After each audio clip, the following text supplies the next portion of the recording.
June 6, 1944 Normandy Beach. A Sherman named Fury takes a hit and belches smoke. The crew scrambles out. The mission, by all logic, is finished. Except one man refuses to treat finished as fate. His name is Sergeant Curtis Cullen. No degree, no special training, just a mechanic's eye, a notebook, and a welding torch scavenged from the chaos. In 48 hours, he will build something so crude it looks like a bad idea, and so brilliant it will change the invasion. His commanding officer calls him insane. Eisenhower will soon order 5,000 of his insanity to be made. This is the chapter they do not put in textbooks. The hinge where a scrap metal brainstorm turned a battlefield of green walls into open road.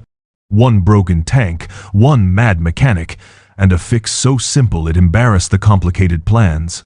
Stay to the end, because what happened next did not just surprise the brass, it shocked everyone who thought the war's rules were already written. 6 days after D-Day, the Allied juggernaut met something older than any army, hedgerows. Not the tidy shrubs you clip on a Sunday, but Norman bocage, ancient boundary walls built layer by stubborn layer across centuries. Imagine a living fortress. Earthen berms dense as poured concrete, laced with stones from 1,000 harvests, and knitted together by roots that plunge 10 feet down, thick as wrists and tough as cable. Many rose 15 feet high and were just as thick. A chessboard of green cells that turned every field into its own private battlefield, and every lane into a killing funnel. Map said pasture. Reality said maze. The plan had assumed momentum. By now, the Allied timetable called for a thrust 30 miles inland, swinging toward Paris. Instead, the advance crawled in painful increments yards, not miles. Each hedgerow demanded its own assault plan, its own artillery prep, its own blood. The Germans hardly needed to counterattack. They sat tight behind nature's ready-made fortifications and waited for American tanks to make the same fatal mistake again and again, trying to climb. A Sherman approaching a hedgerow would nose up, its tracks scrabbling for purchase, and for an instant the entire underbelly thin steel. The vehicle's softest skin presented itself like a target card. Across the greenery, a German with a Panzerfaust or a well-sighted anti-tank gun already had the crosshairs in his mind.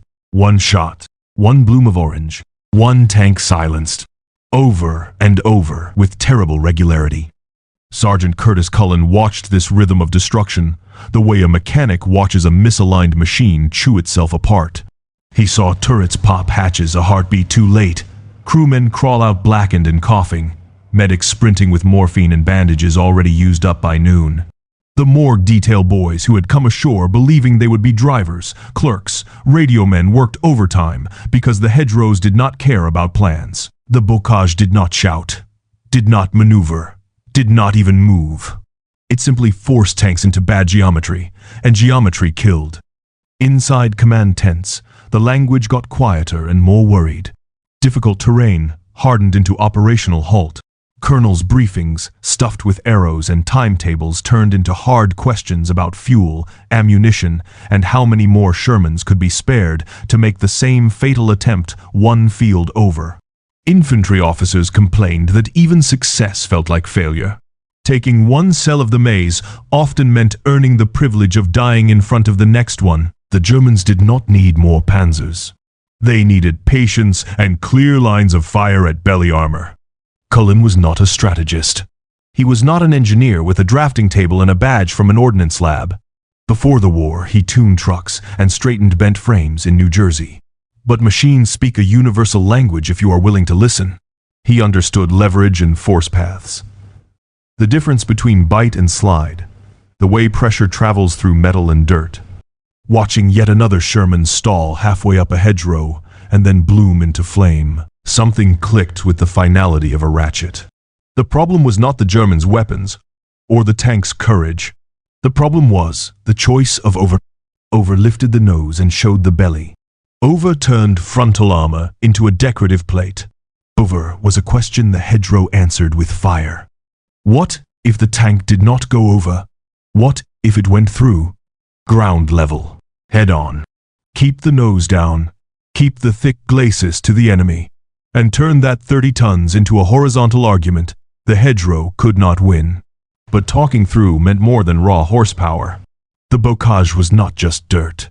It was roots and rock, fibrous, resilient, anchored. You can brute force mud.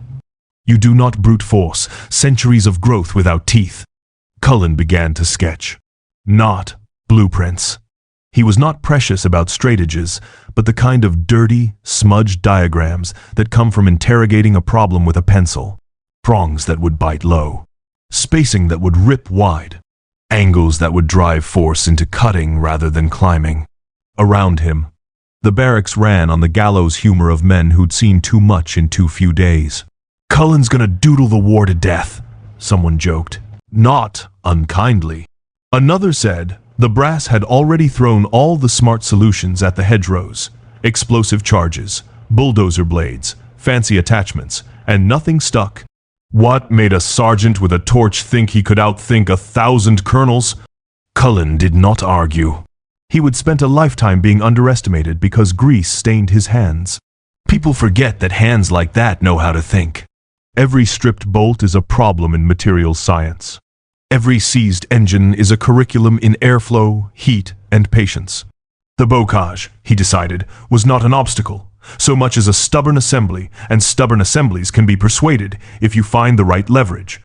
He watched the fields with a different kind of attention now, eyes tracing the seam between berm and soil, measuring where roots bulged, where stones showed through like knuckles. He timed German reactions. How long between the belly showing and the flash of impact? How far a crew could reverse before the second shot? He counted the yards an infantry squad could follow a tank before the killing zone snapped shut. Data. Gathered the way mechanics have always gathered data, by looking close, listening hard, and refusing to accept that is just how it is. Some nights he lay awake with the noise of burning fuel still in his ears, and the taste of smoke on the back of his tongue, drawing by lantern light while rain ticked on canvas. He did not know yet where he would find the steel. He did not know who would be reckless enough or brave enough to let him bolt a crazy idea to a government tank. He only knew this. If you stop giving the enemy your belly, you stop giving them easy kills. Make the hedgerow take the hit, not the tank. Go through. Stay nose down. Do not ask the maze for permission. Cut your own door. The answer arrived. Not as revelation, but as a mechanic's hunch that hardened into certainty. Climbing was the crime. Exposure was the sentence. If the tank could keep its nose down and its thick glacis toward the threat, the hedgerow's ancient trick lost its magic. Go through, not over. Bite, do not slide. Cut, do not climb. But hedgerows were not sandbanks you could bully at speed. They were living composites. Earth compacted like brick, stones set by generations, roots braided into cables. To make a 30-ton machine punch a doorway at ground level, you needed teeth. Cullen began to translate the problem into the language of leverage. He pictured a stuck truck nosed into a snow berm. How a shovel's edge must get under the crust to pry, not skim. He thought of seized bolts that won't yield to straight pull but surrender to a cheater bar that moves force off axis. He drew low, stabbing prongs that would meet the hedgerow at its ankle, not its shin. Thick enough to survive a hit, narrow enough to concentrate energy, spaced wide to rip a swath instead of carving narrow grooves. The points had to be sharpened to bite roots. The mounts braced so impact would not shear the welds or crumple the Sherman's nose. Angle mattered most. Too high, and the tank would start to climb, offering its belly like tribute. Too low, and the prongs would plow dirt without cutting the root mat. There had to be a sweet spot, a downward cant that turned mass into a wedge. He sketched by lantern light on ration boxes, on the backs of field orders, on the cardboard that came with spark plugs. The drawings were not pretty. They did not need to be. Mechanics have their own neatness. The tidy logic of force paths, the elegance of a fix that uses what is on hand. Around him, the jokes kept the fear at bay. Cullen's going to weld wings on a Sherman next, someone said. Another asked if he planned to lasso the hedgerows and drag them to Berlin. He smiled and said little. Let them rib. Doubt is just background noise when the math works. On patrols between fields, he became a cartographer of routes. He poked at the base of hedgerows with a bayonet to feel where the tangle thickened. He crouched to peer under overgrowth, memorizing how stone and soil stacked, where water had washed channels, where tractor ruts suggested softer ground. He timed the invisible metronome of death, the seconds between a Sherman's nose lift and the German's shot, the breath a driver needed to slam reverse, the narrow window in which infantry dared to crowd forward before the killing fields reopened. He was not collecting poetry. He was collecting tolerances. What he lacked was steel. Not just any steel, tough, thick, resilient under shock. The beaches behind them were littered with it. A forest of German Czech hedgehogs. 3-beamed obstacles, welded into giant jacks meant to skewer landing craft and break tracks. He would seen them during the landings, black silhouettes at low tide, like the ribs of a dead ship. Hardened beams, perfect cross-sections, already prepped for a war they would lost. Scrap metal. Yes, but the right kind of scrap. Dense, uniform, ready to be reborn. Permission, though that was another material entirely. You did not just walk up to a government tank with a torch and freelance an idea. You needed an officer willing to spend reputation on a sergeant's sketch. You needed a captain who could hear crazy and translate it into try it. And you needed a sacrificial tank, hit but mobile, valuable enough to matter, damaged enough that failure would not be a scandal. The night before he finally spoke up, Cullen lay awake and rehearsed the pitch. He would not talk about inspiration. He would talk about angles and armor. He would not promise miracles. He would offer a prototype in 48 hours and a test against the thickest hedge they could find. He would keep the argument simple. Our current method gives the enemy the shot they want. My method denies them that shot. The German weapons can't reliably penetrate our frontal armor at hedgerow distances. Stop showing them the belly, and their geometry collapses. He could not silence the doubts. What if the prongs snapped at first impact and turned into spears that killed his own men? What if the welds tore and left the Sherman hamstrung in a ditch while the enemy zeroed in? What if the whole battalion laughed him out of the motor pool and sent him back to changing plugs, while the morgue detail kept tabulating the cost? Fear did not change the math, though.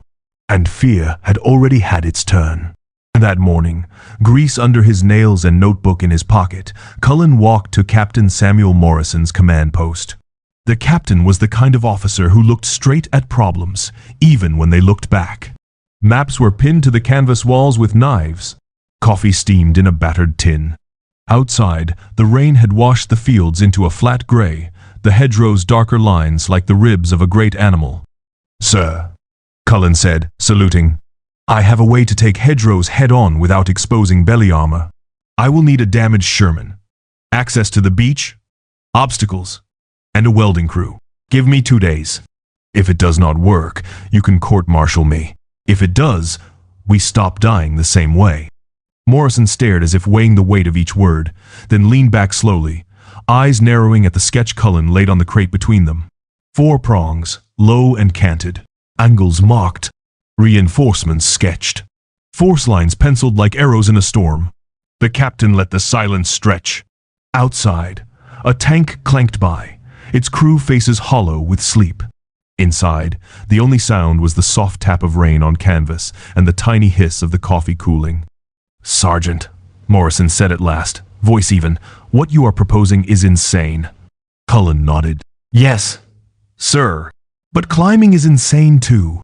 The captain looked down at the drawing again, then at the sergeant who'd brought it, and made a decision that would ripple from one muddy field to the high command. 48 hours, he said. You get your scrap. You get your welding gear. And you get a tank. Prove it. Cullen exhaled. The kind of breath a man takes before lighting a torch. The idea was out of his head and heading towards steel. Now all that remained was to build teeth for a rhinoceros and ram them into a wall that thought it was forever. They raided the beaches, like miners in a scrapyard cathedral. The tide had slunk away and left behind a forest of German steel Czech hedgehogs, 3 beamed cruciforms planted to wreck landing craft and snap tank tracks. Men had cursed them on June 6th. Now Cullen ran his hand along one and said, almost tenderly, "Thank you." Hardened beams. Good grain. Thick enough to take a hit and ask for another. Not elegant, not rare, just right. He took a crew with torches and a cart of cylinders that rattled like bones. Sparks skittered across sand, still pocked with shell holes. The hedgehogs screamed when cut. Heat painted the air a wavering silver. They measured and trimmed to roughly 4 feet, beveling the ends into honest teeth. A welder named Eddie Kowalski, steady hands, bad jokes held a beam and said, "Feels like railroad track, married a spear." "Then let us teach it to gore," Cullen answered, checking the chamfers with a file until the edges caught his nail. Back at the motor pool, the chosen patient crouched under a tarp, a Sherman scabbed by shrapnel, road wheel nicked, engine still willing. The tank crew had named her something morbid, as crews do. They scratched it out and painted a new word in chalk on the glacis rhinoceros. It fit. 4 mounting points had to carry violence without tearing free. Cullen chalked angle marks like a surgeon planning incisions. Oh, canted downward just so enough to bite root mat at ground level, not so steep that the prongs would plow and bury themselves. He tapped each spot with a gloved knuckle and listened for the tank's answer. Metal speaks to metal workers. It told him where the structure had strength and where it hid weakness under paint. Captain Morrison came by, coffee in hand, the steam drawing a fragile line in the dawn chill. "Let me be clear, Sergeant," he said, circling the patient. "You are welding enemy steel to a U.S. tank, so you can drive it, at speed, into an earthen wall. If this fails, I am explaining it to a board of colonels." "Yes, sir," Cullen said, not looking up from the tape measure. "And if it works, you are explaining it to fewer next of kin." The captain did not smile, but he did not leave either. The motor pool became an after-hours shop, an American garage under canvas. They set up a jig from salvage channel to hold the beams steady while they tacked. Cullen double passed every critical seam, then added fish plates to spread the load into the glacis and protect the tank's face from stress risers. He gusseted the back of each tooth, chasing the line of force so impact would travel into armor, not pry at the welds. Eddie muttered, "Looks like a porcupine kissed a bulldozer." "A bulldozer that bites," Cullen said, dragging the torch's bright coin along a seam until slag curled away like burned paper. By midnight, the camp had grown quiet around them. Far off, artillery rolled like a storm that never ended. Close in, the welders' arcs were their own weather, purple-white lightning and controlled thunder. Men gathered, as men will, when machines are being made into something new. Bets started. Would the prongs snap? Would the tank nose dive? And beach itself? Would the captain yank Cullen before first light and order the thing cut off? Someone said it looked like the army had built a medieval battering ram and then given it an engine. Another said he would follow that engine anywhere if it meant the hedgerows stopped eating his friends. Between passes, Cullen ran his hands over each weld, feeling for the small ridges and harmonies that told him the metal had fused, not merely pretended to. He checked heat-affected zones for discoloration and straightness.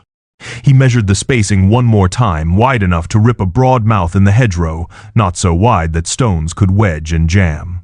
He sharpened the teeth until they sang a little under the file. He sat on the glacis in the blue hour before dawn and looked at what they would made.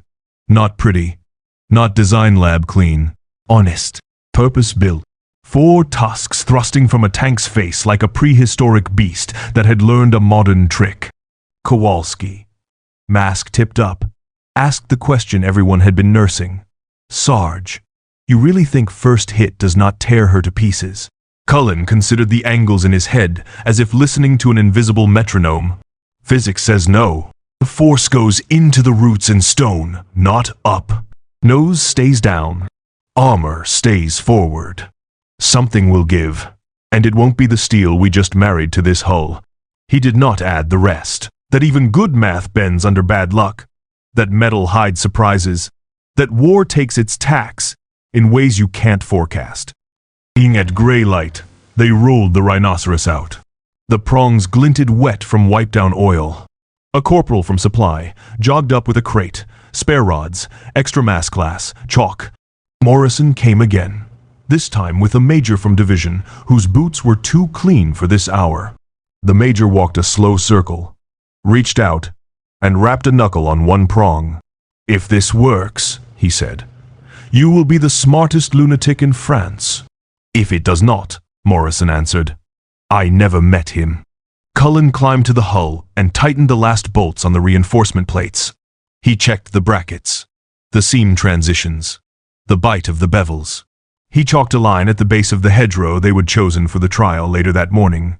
A thick, ancient wall that looked like it had outlived kings. He marked the angle for the driver. Approach 20 degrees off square. Let the right tooth bite first, then feed in power and keep it coming. No showing the belly. No letting the nose lift. Trust the teeth. The crew buttoned up for a slow taxi around the field. The rhinoceros moved with a new posture, a predator testing its horns. Men stepped aside without being told. A private whispered something that sounded like a prayer or a dare. Cullen felt the nervous flutter resolve into focus. The building was done. The talking was done. Ahead lay a green wall, and the question every invention must face: are you courage or are you decoration? They idled the tank, hot metal ticking as it cooled, and waited for the officers. The morning smelled of wet earth and flux smoke. Somewhere far away, a church bell tried and failed to count the hour. The rhinoceros crouched, ready to gore history. They chose a hedgerow that looked older than the map itself. A massive, root-bound wall, the color of old tea, 12 feet high and thick through with stone. Officers gathered like jurors on a damp embankment. Captain Morrison with his mug gone cold, a pencil tucked behind his ear. Major Jack Williams from division headquarters, immaculate boots now freckled with mud. A few more who had bet their silence, if not their reputations. The volunteer crew settled into the Sherman with the practiced quiet of men who had already had conversations with luck. Driver Corporal Jake Mitchell flexed his hands on the tillers. Sergeant Tom Harrison checked the traverse one more time and laid the gun where it would matter only if the tank lived past the first 10 seconds.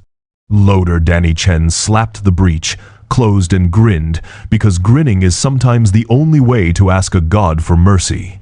Cullen stood outside with the observers, feeling each heartbeat as a drumroll. He did not belong in the spotlight. He was a shopman, not a showman, but inventions demand witnesses when they go to trial. The rhinoceros idled, exhaust puffing like a bull in cold air. The prongs looked excessive in stillness, like a costume someone would laugh at until it moved. Morrison raised his arm and let it fall. The signal was small. The consequences were large. Mitchell eased the throttle forward, then pushed harder. The Sherman lifted its voice, a deep, metallic bellow. Tracks clattered. Weight gathered speed. The rhinoceros dropped its chin as if it understood its name. Impact. The hedgerow did not just give. It exploded into its own history. Earth leapt and hung for a heartbeat before raining back as clods. Stones shot sideways with the clack of billiards. Roots snapped with a clean, violent music that sounded like a company firing rifles in sequence. The tank shuddered 30 tons arguing with centuries, and for an instant it seemed to freeze, welded to the wall by friction and doubt. The observers held their breath. A private made the sign of the cross. Another cursed out an entire calendar of saints. Then the teeth did what teeth do. Because of the downward cant and the spacing, because of gussets and fish plates, and a mechanic's sense of where force belongs, the prongs kept the nose down. They bit and levered. The tracks did not climb. They chewed. The tank did not rear. It shouldered. A stall became a creep, and a creep became motion, and motion became inevitability. Dirt avalanched off the glacis. The engine howled with honest labor, and the rhinoceros shouldered through into daylight, bursting from the green with a cough of soil and triumph.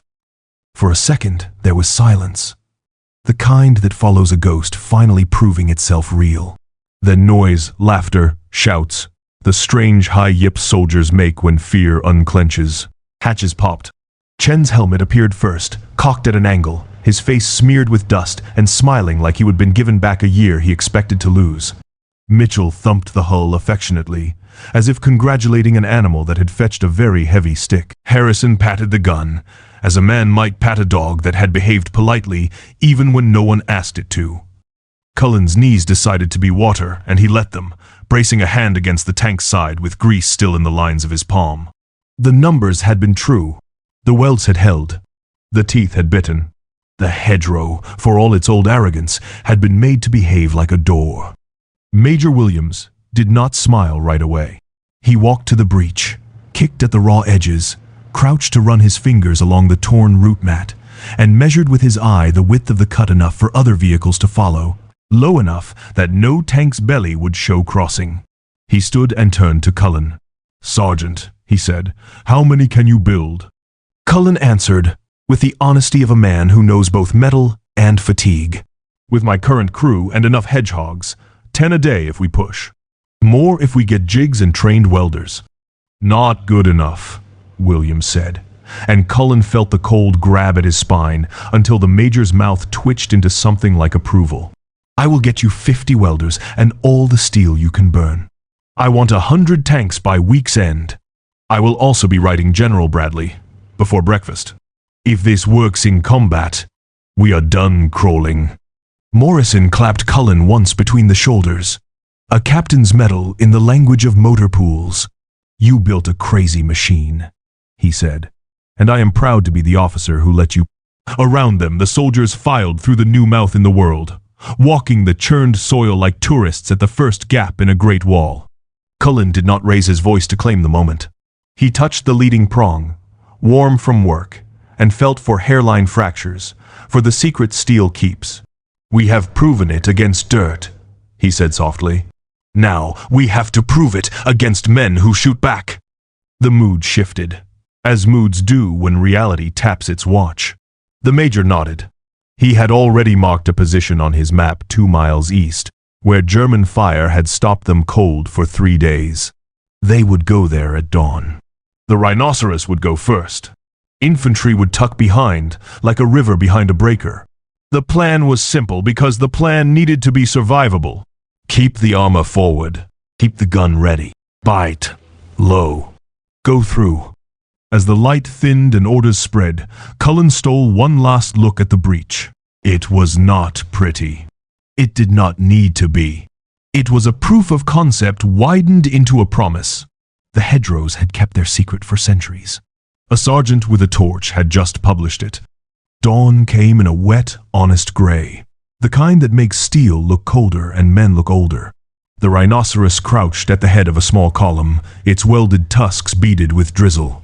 Cullen climbed into the commander's cupola as a technical writer, headset crackling with the quiet respiration of men who had already agreed to do something unreasonable.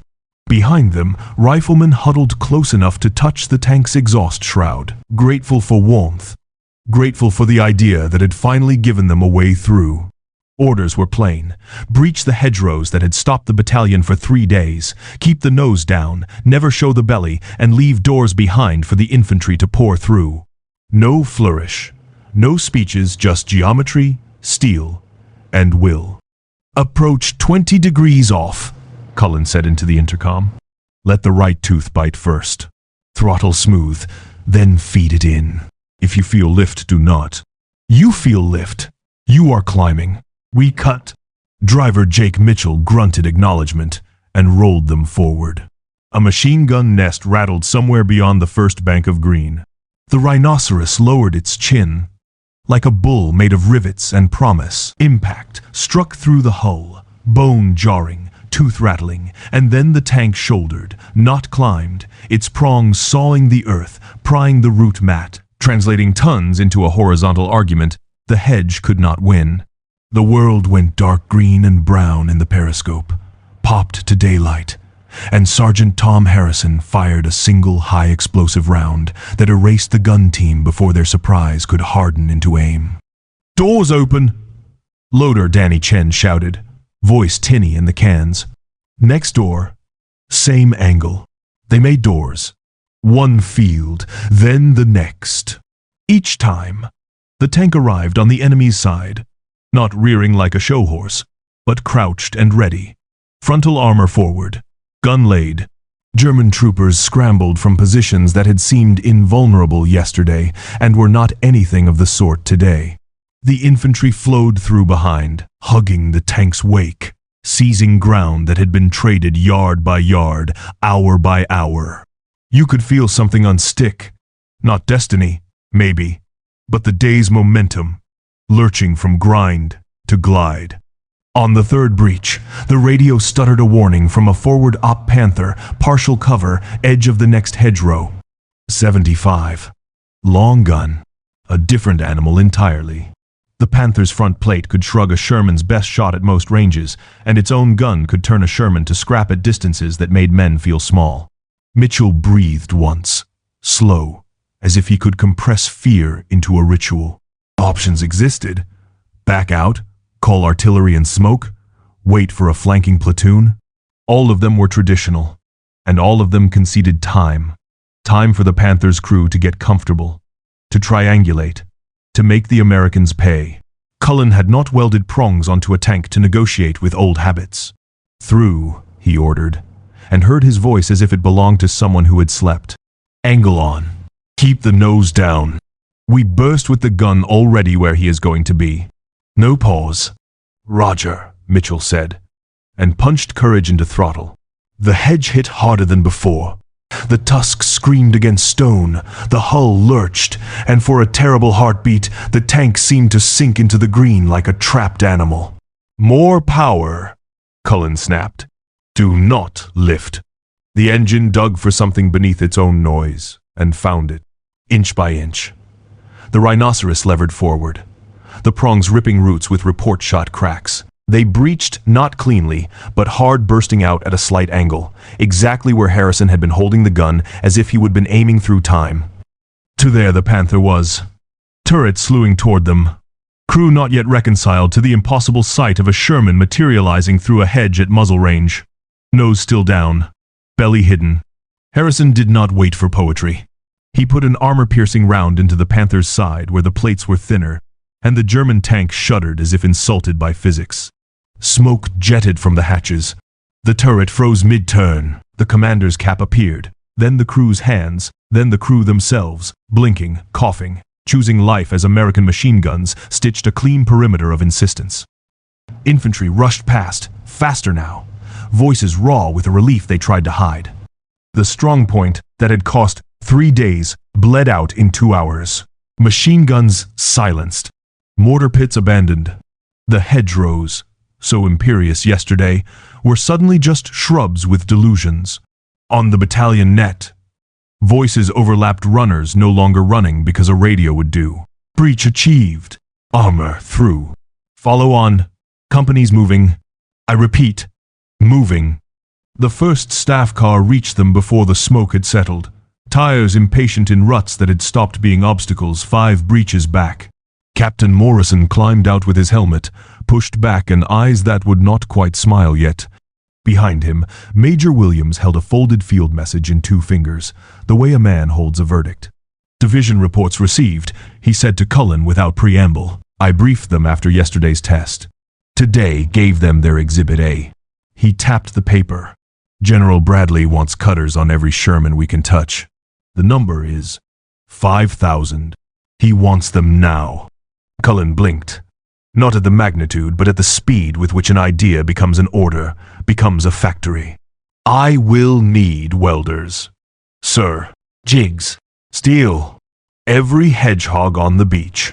Training time for crews, so they do not weld high and turn this back into a climbing problem.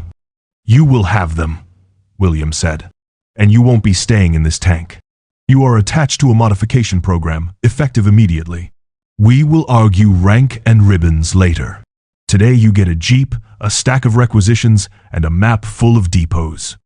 Mitchell popped his hatch and leaned out, grinning the grin of a man who just got away with a magic trick he intends to pull again. Tell the general to send us some more hedges, he called. These teeth are hungry. Cullen managed a thin smile and ran his glove over the nearest prong, feeling for heat, for stress, for the hairline treachery that can hide in steel after victory. The metal sang back low and steady. Proof. Yes, but proof is a perishable thing in war. He would have to turn one rhinoceros into hundreds, then thousands, and teach strangers where to lay a bead so that geometry, not luck, kept men alive. Above them the sky held that bland, forgiving gray that does not remember the names of the dead or the living. The ground would remember doors, and the enemy, learning late, would remember the day the hedgerows stopped obeying. The orchards turned into factories overnight, under apple trees and ripped canvas. Welding crews set up lines the way farmers once set ladders. Tanks queued like cattle, noses bare and expectant, while supply sergeants barked for rod, plate, clamps, chalk. Cullen moved through this improvised industry, with a grease pencil behind his ear and a map speckled with circles. He was not a rider anymore. He was a foreman of momentum. At each depot, he taught the same gospel in the same spare language: bite low, angle down, spread the load. He would chalk an X on a Sherman's glacis, draw a 15-degree slash, and say, "Here, not an inch higher. You weld high, you climb. Till you climb, you show the belly. You know what happens next." He built jigs so any welder could hold the teeth true while tacking.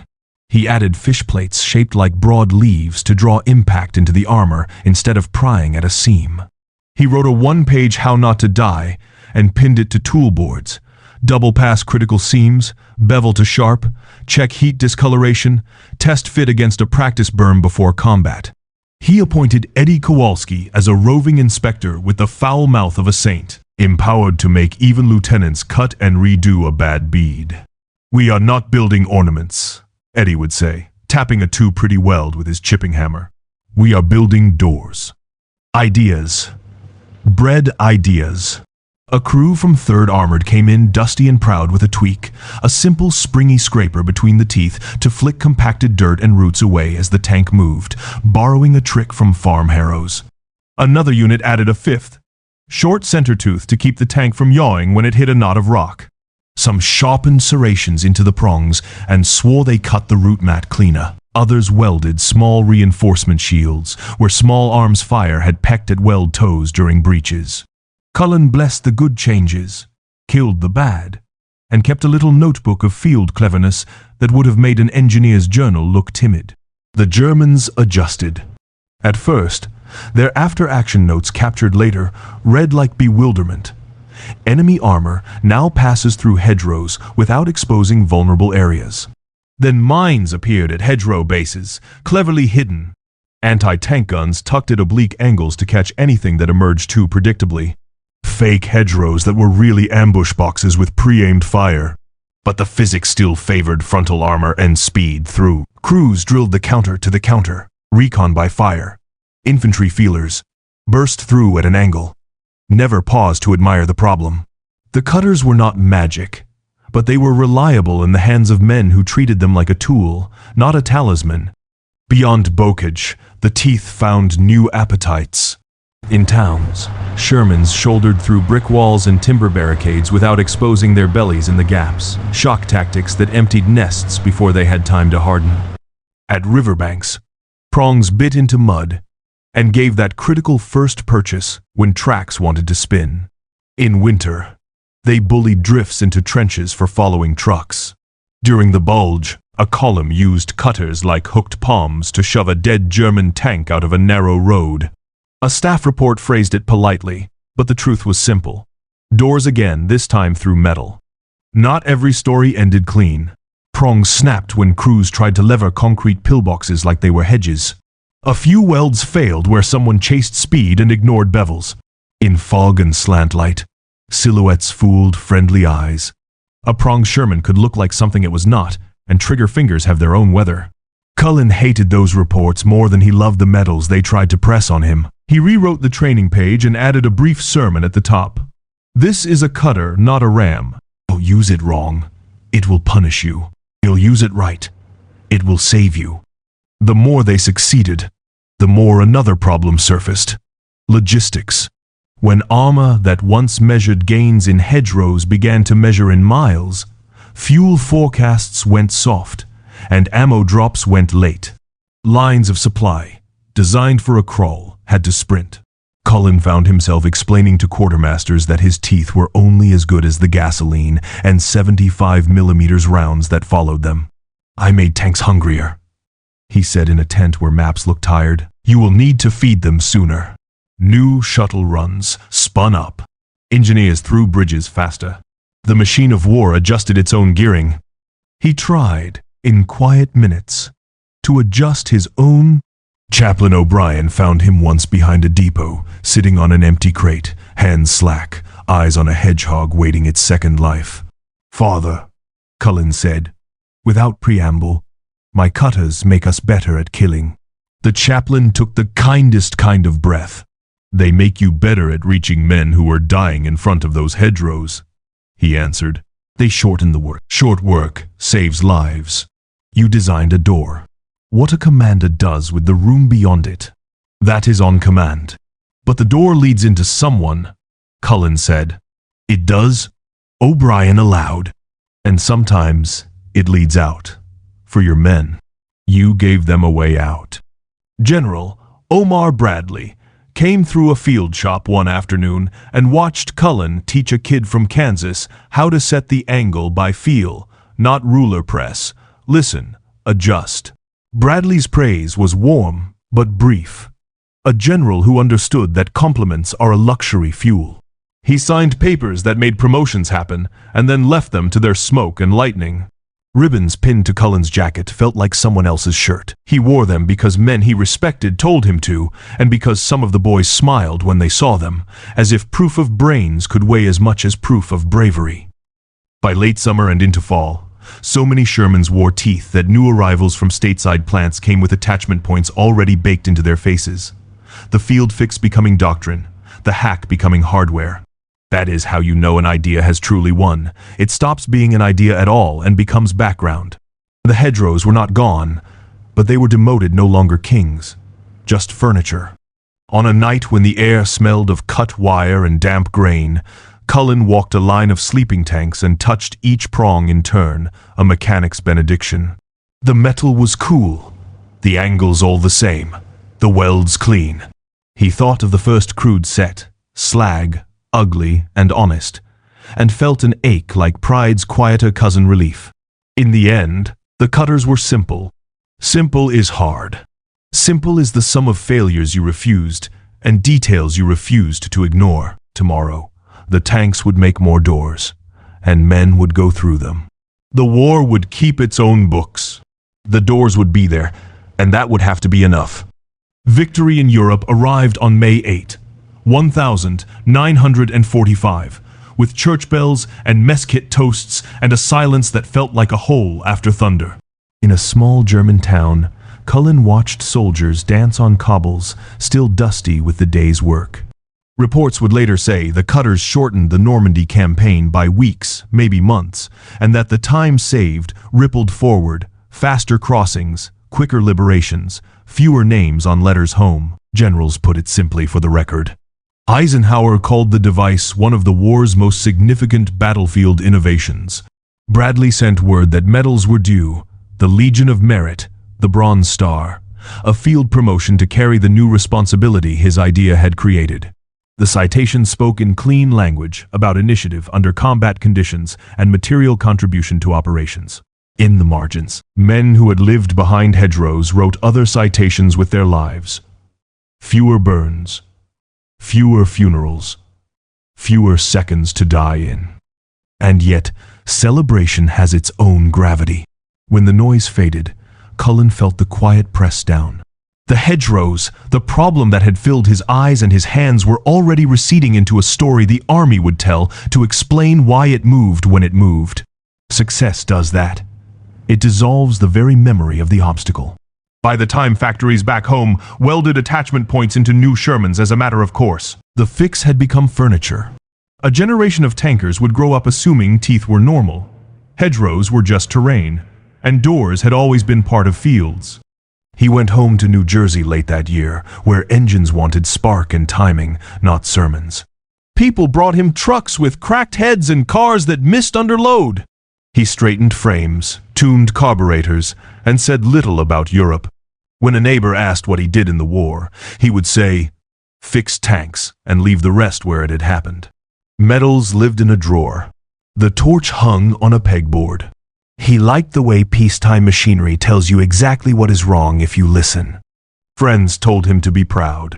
His wife put it more plainly one evening at the sink. "You saved lives." He nodded and dried a plate. "I am proud of the fix," he said. "I am not proud that the fix was for killing. It saved our boys. That matters." But it was still about making us better at ending people. He preferred to spend his days making things run right instead. Time tugged the story outward. The cutters appeared in training manuals, footnotes in doctrinal updates, chapters in post-war assessments about field expedient engineering. Museums placed scarred prongs on pedestals. Labels naming the device, the theater, the dates. In one of those exhibits, a field photo of a grinning crew leaned from a glass case. Under it, a small placard finally spelled his name right. The people in the gallery walked by and nodded the way you nod at a bridge. Appreciative, unastonished. Decades later, a young historian named David Carter went hunting for how exactly the army had learned to make doors in living walls. He tracked the paper trail, and the men who had been there, welders, drivers, captains, with long memories and short patience for myths. He also found Cullen's words preserved in notes and earlier interviews, and he captured them with the clarity of a good pencil.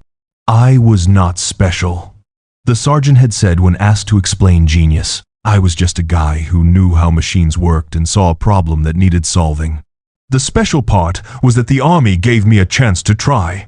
How many other good ideas got dismissed because they came from the wrong person? Carter pressed that the idea itself made the man special. Cullen answered like a mechanic. "The idea worked because people let us test it. A captain who said yes. A crew who said we will try. A major who said do 100. It was not a lone wolf miracle. It was a chain of permission." That is the part most textbooks miss. The hidden hinge is not only the flash of invention, it is the culture that lets a dirty sketch earn a day with a torch. Command that listens to a sergeant. A prototype that gets a chance to prove or fail. The wars we win are often decided in those unromantic moments when someone says, "Show me," instead of "No." Cullen died in 1963. His obituary, a small block of type that noted a veteran, a mechanic, a quiet man. It did not mention the day he taught tanks to make doors. But the doors remember. In Normandy, some hedgerows still carry the scars ragged, low cuts that once became roads for men who needed roads. In museums across 2 continents, squat steel teeth bristle from Sherman hulls like the front of a charging boar, crude enough to make you smile, effective enough to make you stop. The plaques explain function. Sometimes they add a name. Sometimes they do not. He would not have minded either way. So the story ends where it began. A wrecked tank, a mad idea, and a welder's light blown bright against a green wall that thought it was forever. One invention did not end a war. It changed the math of how quickly and safely men could move through a particular kind of death. That was enough. Not a miracle, just a fix, replicated 5,000 times because someone listened. And that is the lesson to carry forward past the smoke and the laurels. Good ideas can come from anywhere. And when they do, they deserve a door.